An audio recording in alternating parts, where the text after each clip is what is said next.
As long as India continues to ignore the issue of Kashmir, continue its policy of oppression and suppression in the valley, the reaction to that will be, unfortunately, that the domestic population will become the cannon fodder for terrorist organizations who want to conduct such attacks in the future.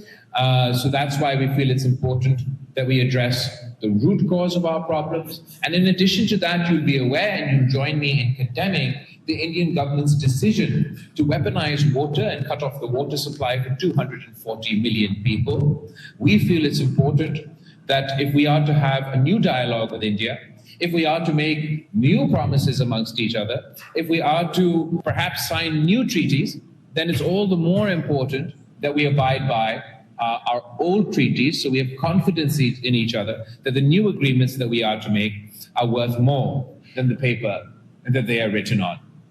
I think I've covered all the aspects there. I want to leave maximum time for you to be able to ask questions of me or of anybody else on the panel here today.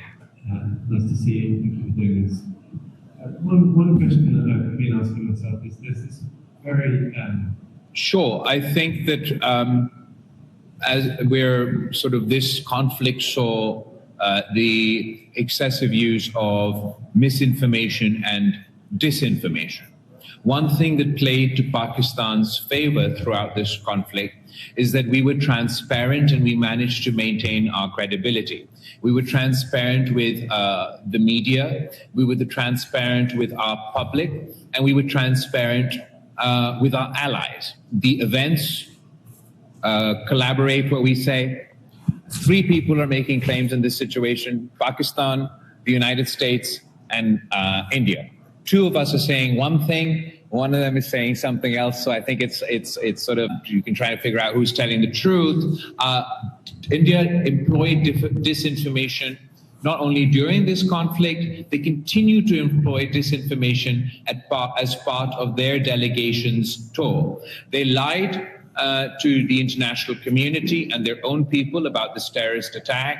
They were unable, to this day, they haven't shared either with the media, with their allies, or with Pakistan, who they fought a war with, who the terrorists were that were involved in this incident in Indian-occupied Kashmir.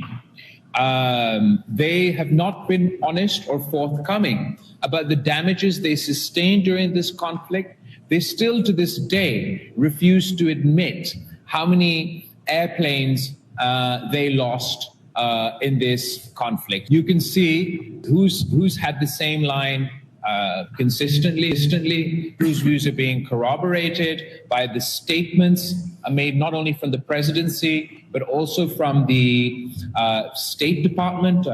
Marco Rubio's tweet on the night of the ceasefire, after he spoke to all sides, includes three important points.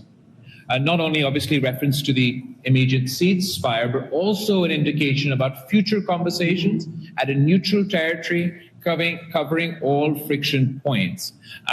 So, I mean, I guess that's the answer to my question.